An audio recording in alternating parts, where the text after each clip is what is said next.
Hello everyone. On this video we will look at scale drawings and similar figures.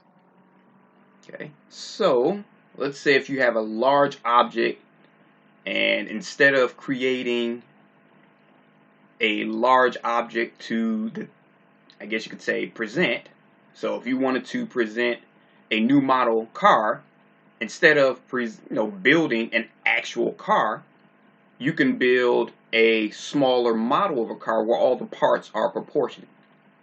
Okay, so if you wanted to pitch your idea for a building, you don't want to build the building, so what you do is you create a smaller model of the building where everything is proportionate. Okay, so for example, if you have a 2,000-foot building that you're thinking about building, well, you don't want to build the 2,000-foot building to get the funding for it. You build a 2-foot model of the building, and then you go to the bank and you say, okay, here's the model of the building, this is what we want, and you can go from there without wasting all of the money trying to build the actual thing. You can build a small model of it for a portion of the cost. Okay, and when doing that, you just use the proportion. In this case, the actual length over the drawing length equals the actual width over the drawing width. Okay, and from that we can calculate whatever missing component. As long as we know the other three.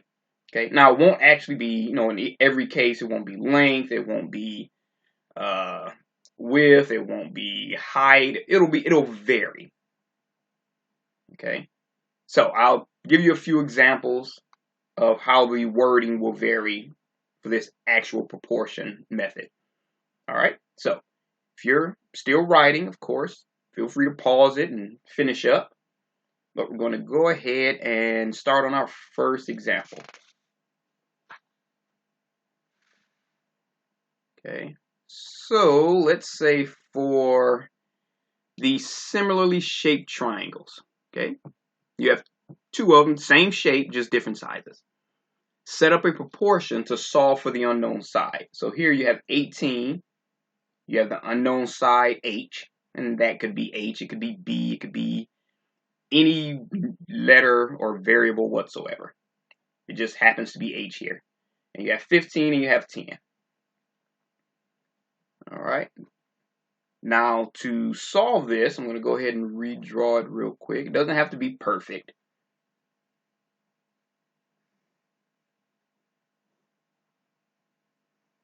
All right, so we have 18, h, 15, and 10.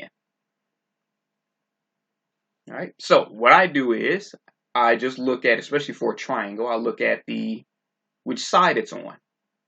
So this is on the left, and this is on the right, this is on the left, and this is on the right.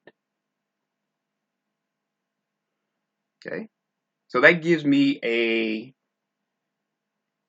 little bit of direction.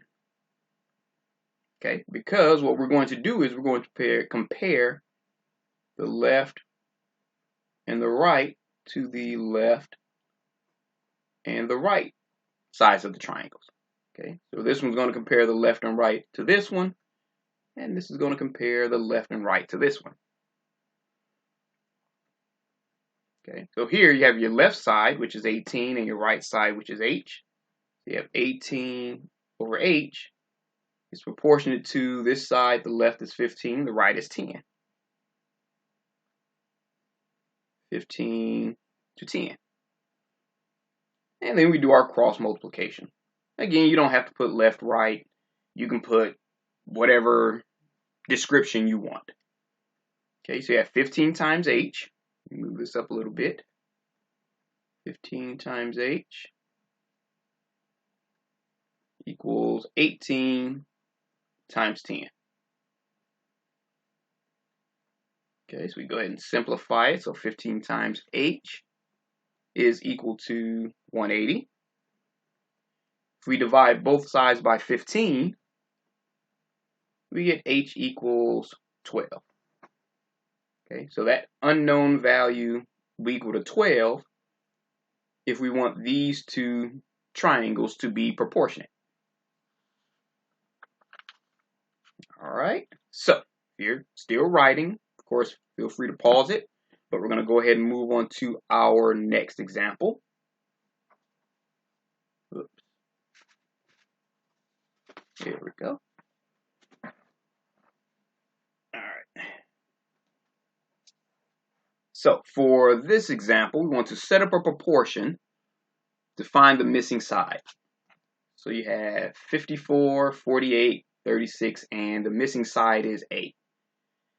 So what I want you to do is go ahead and pause it and try to figure out the missing side on your own.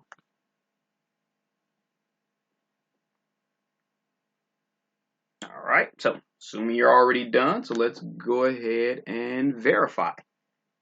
So I'm just going to go ahead and redraw this real quick. Like I said, it doesn't have to be perfect. You have 54, 48, and you have 36 and 8. Now, what I do is I mark them. So this could be the bottom, and this could be the right. This could be the bottom, and this could be your right. Okay. So what we're going to do is we're going to compare the right bottom to this one to the right and bottom of this one. Now, it doesn't matter if you put right, bottom, or bottom, right. You'll still end up with the same answer. So I don't want you to stress over that. As long as they're matching in this situation. All right, so we're going to go ahead and plug those in. And let me go ahead and move that up. Okay, so the right here is 48. The bottom is 54. The right here is unknown, so we're going to make that A. And the bottom is 36. Now we go ahead and do our cross multiplication. So we have 54 times A is equal to 36 times 48.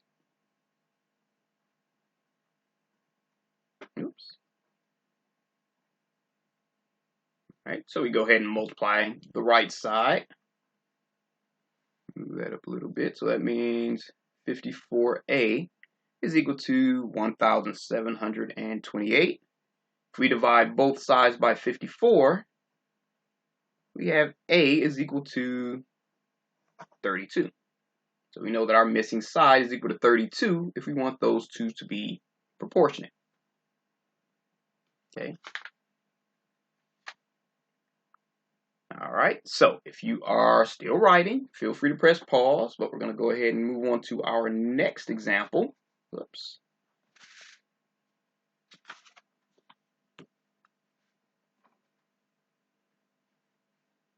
All right, so let's say with this one, a tree casts a shadow that's 38 feet long, while a 6-foot man casts a shadow 4 feet long. How tall is the tree? All right, so using similar triangles, I want you to go ahead and press pause and try this one on your own.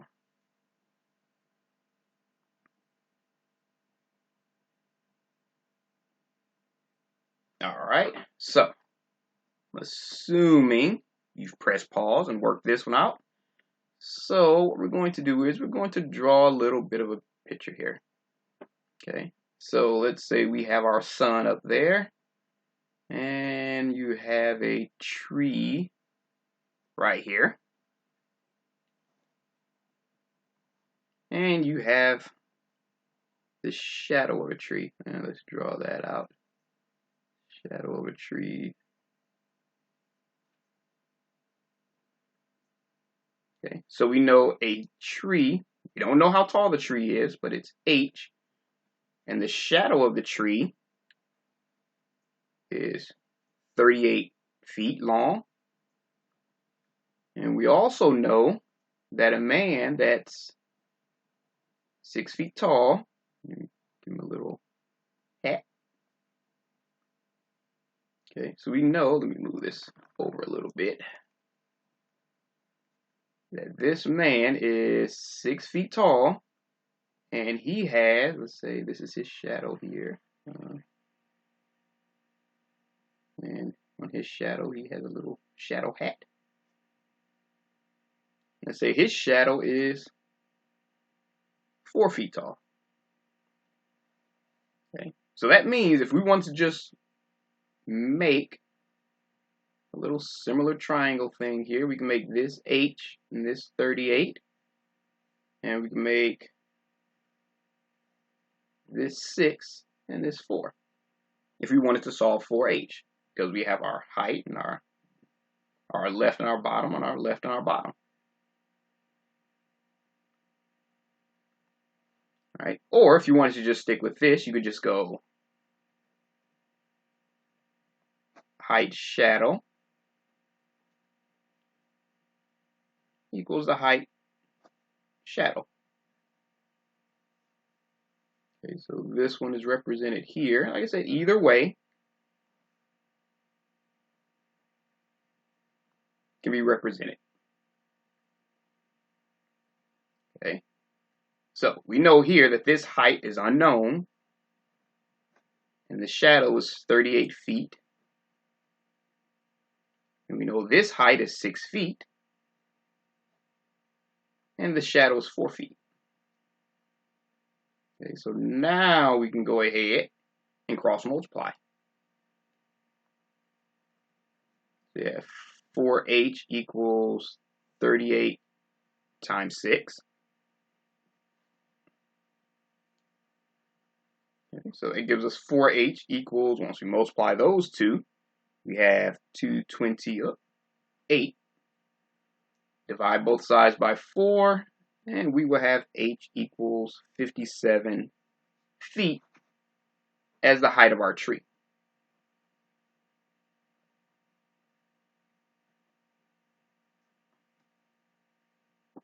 All right. So if you are still writing, of course, feel free to press pause, but we're going to go ahead and move on to the next page. All right.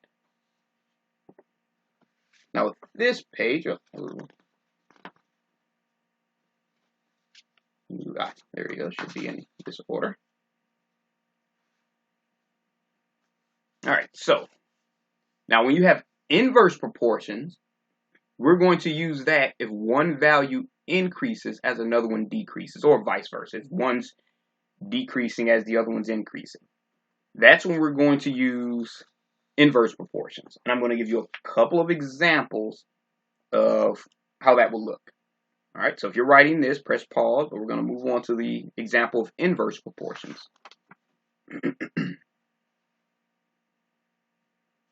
All right, so let's say if you have the volume of gas in an automobile cylinder is 300 cubic centimeters. All right, and that is when the pressure is 20 psi. What is the volume when the pressure is increased to 80 psi? All right, so just to kind of give you a way to visualize, let's say you have a cylinder, and let's say when your cylinder is here,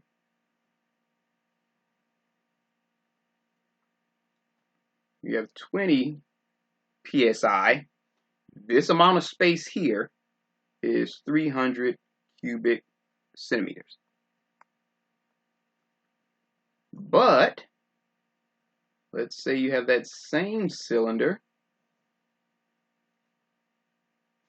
and that little action, it says PS2, but it should say PSI, pounds per square inch. Okay, so let's say you increase this pressure, instead of 20 psi, it's 80 psi. So it's applying a little more pressure. So let's say this goes to 80 psi.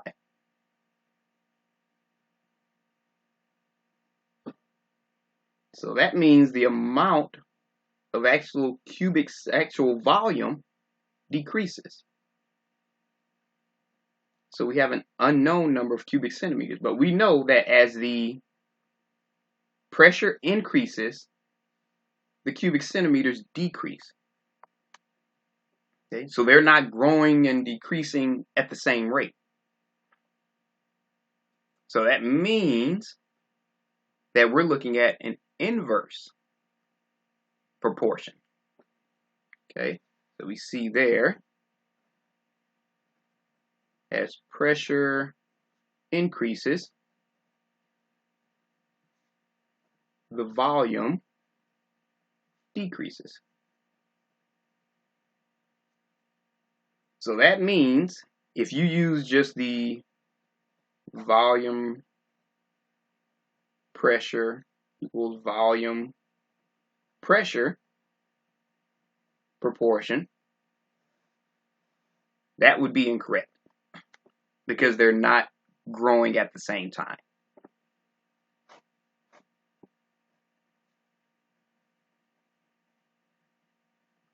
Incorrect sense,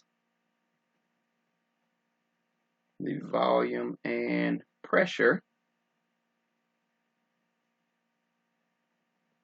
are not increasing or decreasing together.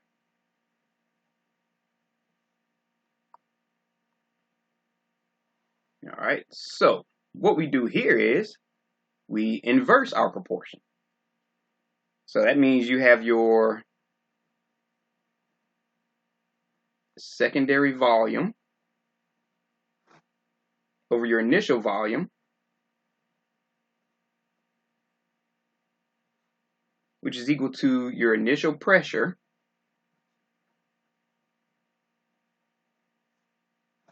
over your secondary pressure.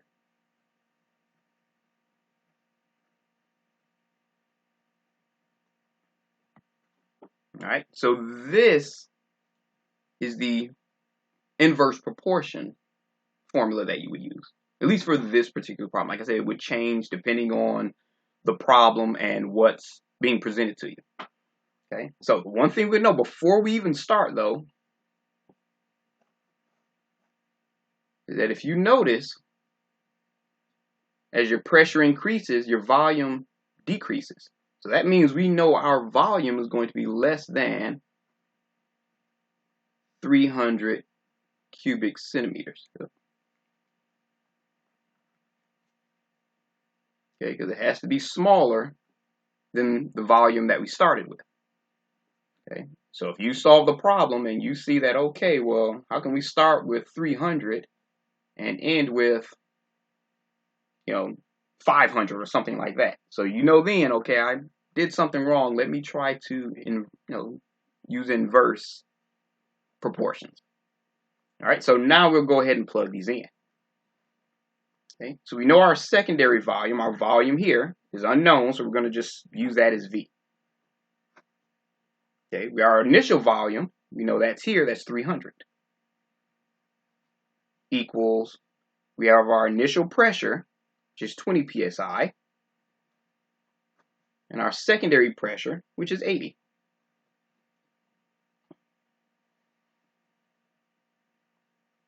All right, so we go ahead and we cross multiply.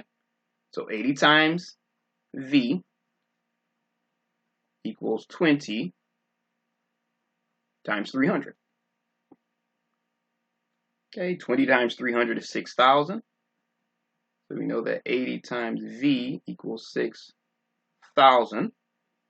We go ahead and we divide both sides by 80. And we know that our volume is equal to 75 cubic centimeters. Okay, so that means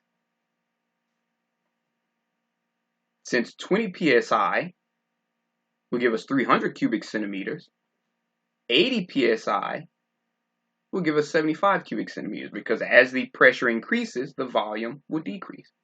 As we see, this is now going up. All right.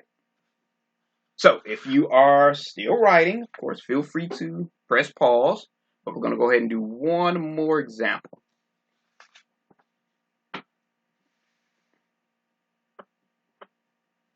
All right. Actually, we'll do 2 more. All right, so let's say if you have a 115 volt power transformer. Okay, and that has 320 turns on the primary. Okay. If it delivers a secondary voltage of 12 volts, how many turns on the secondary round will you have? All right, so what I want you to do is go ahead and press pause and try and figure that one out on your own.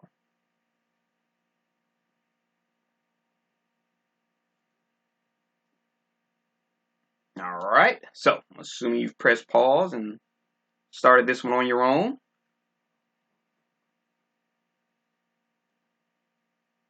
Now, if you notice here, one's not increasing and one's not decreasing. Okay, so I didn't want you to just blindly go in using the inverse proportion. You're actually just comparing two that are proportional to each other. One does not have an effect. So if you have this one at 115 and this at 320, this voltage here does not make this one increase or decrease. They're not affecting each other. This is literally just volts to the number of turns equals volts to the number of turns.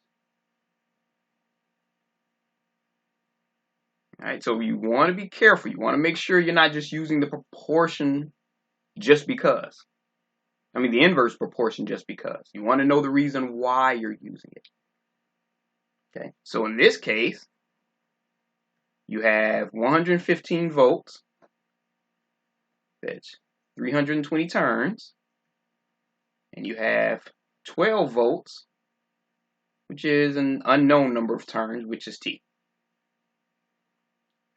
Okay, so we go ahead and we cross multiply. So you have 115T is equal to 12 times 320. Okay, so that will give us 115T is equal to 3,840. So if we divide both sides by 115, that gives us T equals 33.39, which rounds to 33 when it's rounded. All right, so if you are still writing, feel free to press pause. But now we're going to move on to another example, our last example. Now this one is going to use inverse proportion. And I'm kind of giving you everything you would need to solve this one.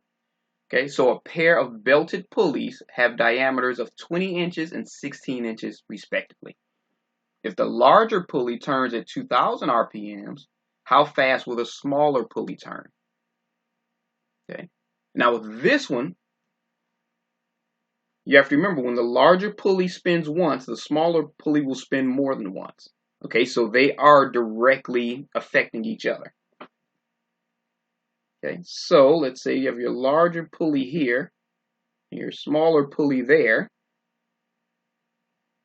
And let's say you have a belted here because they're belted pulleys. Okay, so as this big one spins, this smaller one will spin more. So remember here, you're spinning and spinning and spinning and spinning and spinning. This one will spin more because it's smaller. All right. So what I want you to do is go ahead and press pause and try to solve this one on your own.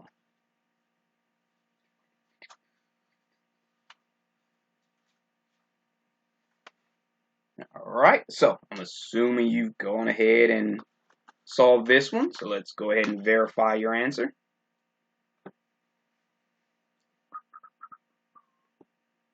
Okay, so you have the large pulley and the small pulley. You have the diameter of the smaller pulley and the diameter of the larger pulley. So you see here it's larger, small, smaller, large. So to solve this one, you have the large pulley's RPM, which is 2,000, over the smaller pulley's RPM, which is unknown. We don't know that one.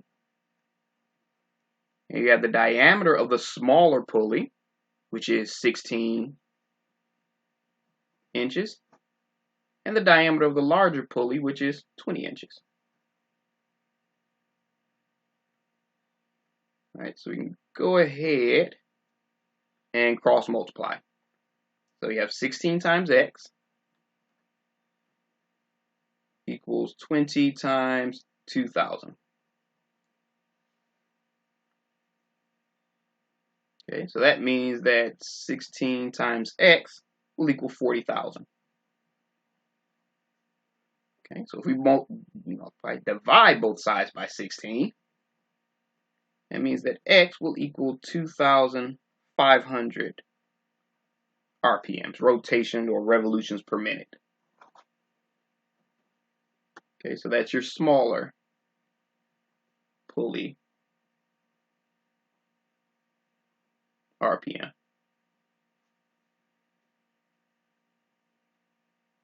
Okay, so hopefully, I know the inverse proportions were a little bit confusing, but hopefully it made a little bit of sense.